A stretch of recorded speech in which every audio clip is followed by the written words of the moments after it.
राज्य में पाग मुख्यतः भाव शुखिला रही। सर्वनिम्न रात्रि तापमात्रा समतल अंचल मध्य फुलबाड़ी में 10 डिग्री सेल्सियस रेकर्ड कर पहाड़िया अंचल मध्य कोरापुट 7.8 डिग्री सेल्सियस रेकर्ड कर पूर्वानुमान अनुजाई राज्य में विभिन्न स्थान में कुहुड़ी अनुभूत होती।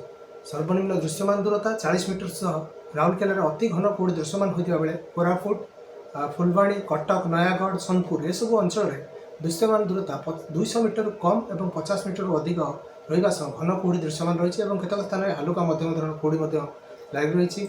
जहाँ पूर्वानुमान रही आगामी 24 घंटे पाग मुख्यतः भाव शुखिला रु घन कुहुड़ी संभावना रोकवर किसी जिला को आमर येलो वार्निंग जारी कर सहित आसंता काली और तापरदिन अर्थात आम जोटा रोज 5 तारिख 6 तारिख उत्तर आभ्यंतरण ओडिशा जोटा कि रोज सुंदरगढ़ केउझर मयूरभंज झारसुगुड़ा ये जो 4 जिला रोचे से गोटे 2टी स्थान में हालुका वर्षा रही संभावना रोचे।